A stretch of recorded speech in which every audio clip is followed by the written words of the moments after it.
ವೀಕ್ಷಕರಿಗೆಲ್ಲ ನಮಸ್ಕಾರ. ಇದು 15ನೇ ಅಧ್ಯಾಯ ಪಾರಾಯಣ ಮಾಡ್ತೀನಿ. 15ನೇ ಎಪಿಸೋಡು. ಶ್ರೀ ಗಣೇಶ ನಮಃ, ಶ್ರೀ ಸರಸ್ವತಿ ನಮಃ, ಶ್ರೀ ಗುರುಭ್ಯೋ ನಮಃ, ಶ್ರೀ ಕುಲದೇವತಾಯ ನಮಃ, ಶ್ರೀ ವಲ್ಲಭ ಶ್ರೀ ನರಸಿಂಹ ಸರಸ್ವತಿ ದತ್ತಾತ್ರೇಯ ಗುರುಭ್ಯೋ ನಮಃ.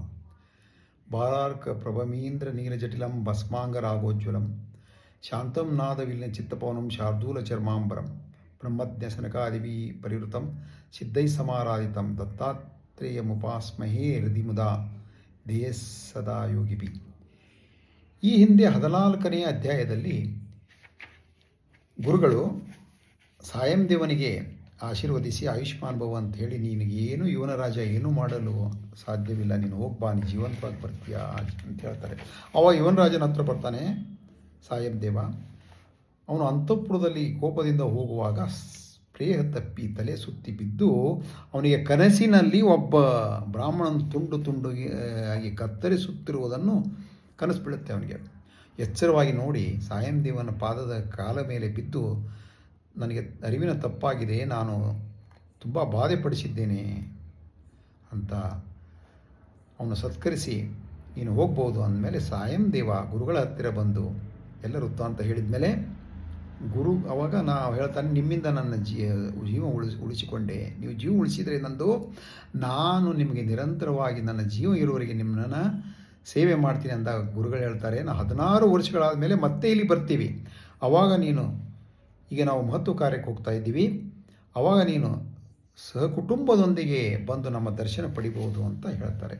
ಇನ್ನು 15ನೇ ಅಧ್ಯಾಯದಲ್ಲಿ ಸಿದ್ಧಯೋಗಿಗಳು ಹೇಳ್ತಾರೆ, ಗುರುಗಳ ಮಹಿಮೆ 4 ದಿಕ್ಕಿಗೂ ವ್ಯಾಪಿಸಿ ಜನಗಳೆಲ್ಲ ತಮ್ಮ ಕೋರಿಕೆಗಳನ್ನು ನೆರವೇರಿಸಿಕೊಳ್ತಾ ಇದ್ದರು.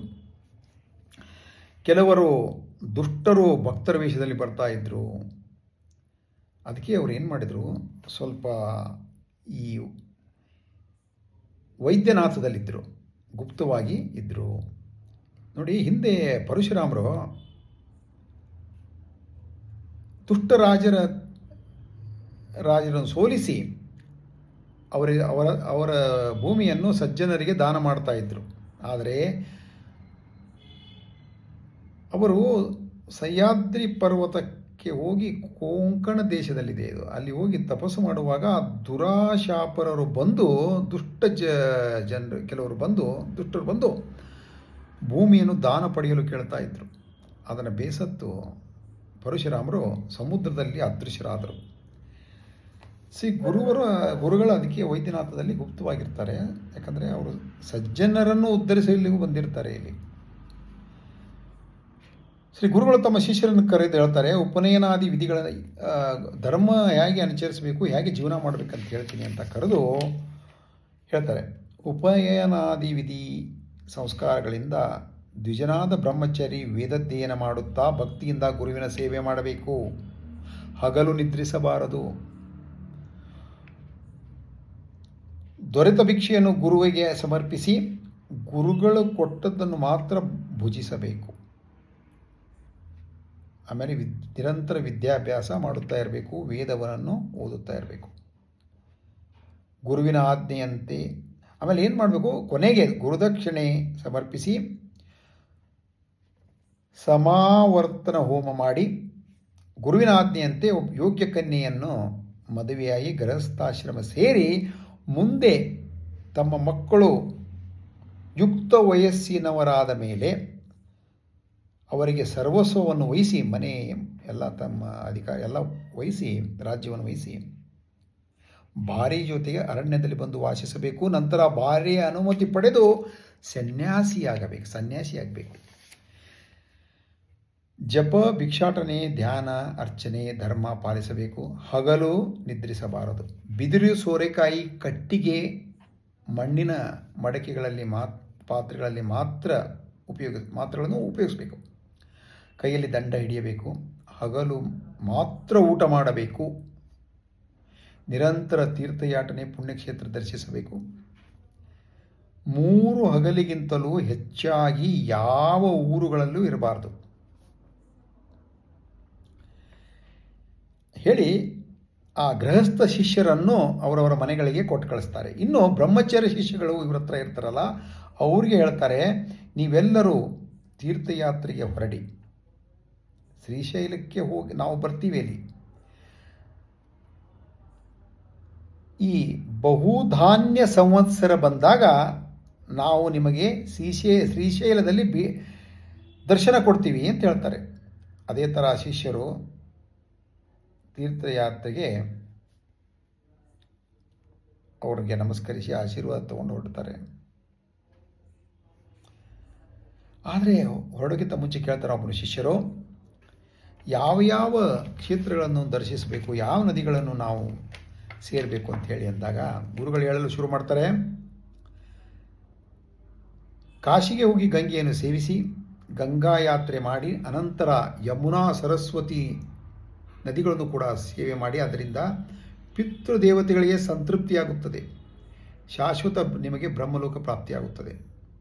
ನಂತರ ವರುಣ, ಕುಶಾವರ್ತ, ಶತದ್ರು, ವಿಪಾಶ, ಶರಾವತಿ, ವಿತಸ್ತ, ಅಸಿಕ್ನಿ, ಮರುದ್ರತ, ಮಧುಮತಿ, ಪಯಸ್ವಿನಿ, ಧೃತವತಿ, ರೇವಾ, ಚಂದ್ರಭಾಗ, ರೇವತಿ, ಸರಯು, ಗೋಮತಿ, ವೇದಿಕಾ, ಕೌಶಿಕ, ನಿತ್ಯಜಲ, ಮಂದಾಕಿನಿ, ಸಹಸ್ರವಕ್ತ, ಪೂರ್ಣ, ಪುಣ್ಯ, ಅರುಣ, ಬಹುಧ, ವೈರೋಚಿನಿ, ಪುಷ್ಕರ, ಫಲ್ಗು, ಅಲಕನಂದ ಮೊದಲಾದ ನದಿ ಸಂಗಮಗಳನ್ನು ಸ್ನಾನ ಮಾಡಿ ತಟಯಾತ್ರೆ ಮಾಡಿ.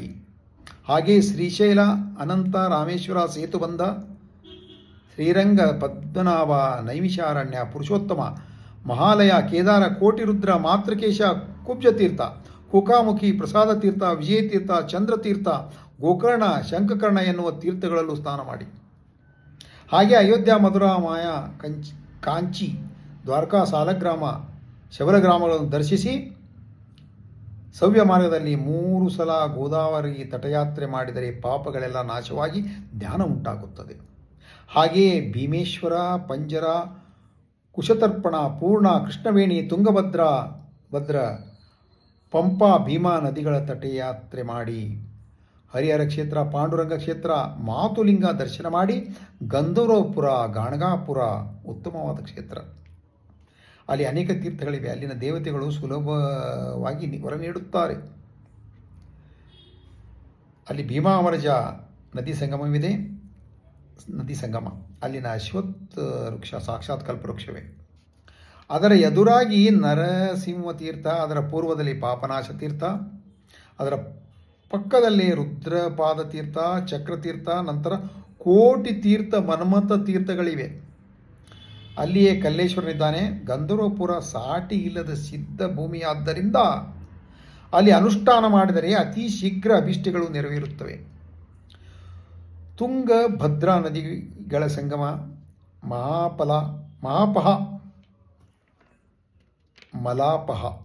ಮಲಪ್ರಭಾ ಸಂಗಮ, ನಿವೃತ್ತಿ ಸಂಗಮ ದರ್ಶನ ಮಾಡಿ ಬೃಹಸ್ಪತಿ ಸಿಂಹರಾಶಿಯಲ್ಲಿ ಪ್ರವೇಶ ಮಾಡಿದಾಗ ಗೋದಾವರಿ ನದಿಗೆ,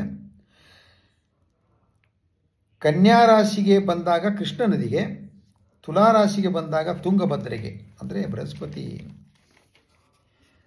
ಇನ್ನು ಕರ್ಕಾಟಕದಲ್ಲಿ ಪ್ರವೇಶ ಮಾಡಿದಾಗ ಮಲಾಪ್ರಹಾ ನದಿಗೆ ಪುಷ್ಕರ ಬರುತ್ತದೆ. ಅಂದರೆ ಗಂಗಾ ನದಿ ಆಯಾ ಪವಿತ್ರ ಸಂವತ್ಸರಗಳಲ್ಲಿ ಆಯಾ ನದಿಗಳಲ್ಲಿ ಬಂದು ಸೇರುತ್ತವೆ. ಆದ್ದರಿಂದ ಅವನ್ನು ಸೇವಿಸುವುದರಿಂದ ಬಹಳ ಒಳ್ಳೆಯದು. ಹಾಗೆಯೇ ಆಯಾ ನದಿಗಳು ಸಮುದ್ರದಲ್ಲಿ ಸೇರುವ ಜಾಗಗಳನ್ನು ಸ್ನಾನ ಮಾಡುವುದರಿಂದ ಬಹಳ ಪುಣ್ಯ ಬರುತ್ತದೆ.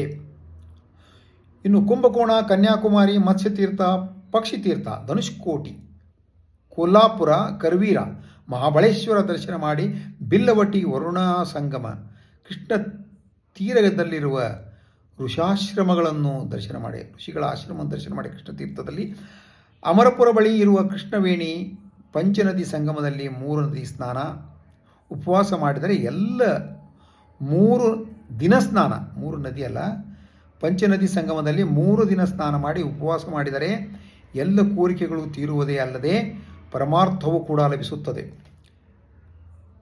ಯುಗಾಲಯ, ಶೂರ್ಪಲಯ, ಕಪಿಲಾಶ್ರಮ, ಕೇದಾರ, ಪೀಠಾಪುರ ದರ್ಶಿಸಿ ಅಲ್ಲಿ ದತ್ತಾತ್ರೇಯ ಸ್ವಾಮಿ ಇರ್ತಾರೆ. ನಂತರ ಮಣಿಗಿರಿ, ವೃಷಭಾದ್ರಿ, ಕಲ್ಯಾಣ ನಗರ, ಅಹೋಬಿಲ ದರ್ಶಿಸಿ ಕರ್ಕಾಟ ರಾಶಿಯಲ್ಲಿ ಸೂರ್ಯ ಪ್ರವೇಶಿಸಿದಾಗಿನಿಂದ ನದಿಗಳು ರಜಸ್ವಲಯರಾಗುತ್ತಾದ್ದರಿಂದ ಅವುಗಳಲ್ಲಿ ಸ್ನಾನ ಮಾಡಕೂಡದು. ನದಿ ತೀರಗಳಲ್ಲಿ ವಾಸ ಮಾಡುವವರಿಗೆ ನಿಷೇಧವಿಲ್ಲ. ನದಿಗಳಿಗೆ ಹೊಸ ನೀರು ಬರುವ ದಿನಗಳೇ ರಜಸ್ವಲ ಕಾಲ ಅಂತ ಹೇಳ್ತಾರೆ. ಅದನ್ನು ಕೇಳಿ ಶಿಷ್ಯರು ಅವರಿಗೆ ಸಾಷ್ಟಾಂಗ ನಮಸ್ಕಾರ ಮಾಡಿ ಅವರ ಆಶೀರ್ವಾದ ಪಡೆದು ತೀರ್ಥಯಾತ್ರೆಗೆ ಹೊರಟರು. ನಾನು ಮಾತ್ರ ಅವರ ಸೇವೆ ಮಾಡಲು ಅವರ ಜೊತೆಯಲ್ಲೇ ಇದ್ದೆ. ಇಲ್ಲಿಗೆ 15ನೇ ಅಧ್ಯಾಯ ಮುಕ್ತಾಯವಾಯಿತು. ದತ್ತಾಯ ಗುರುವೇನ್ಮ, ಶ್ರೀಪಾದ ಶ್ರೀವಲ್ಲಭಯನ್ಮ, ಶ್ರೀ ನರಸಿಂಹ ಸರಸ್ವತ್ಯಾಯನ್ಮ. ತಾವು ಯೂಟ್ಯೂಬ್ನಲ್ಲಿ ಲೈಕ್ ಕೊಟ್ಟು ಸಬ್ಸ್ಕ್ರೈಬ್ ಮಾಡಿ 16ನೇ ಅಧ್ಯಾಯಿಗೆ ಕಾಯಬೇಕಂತ ವಿನಂತಿ.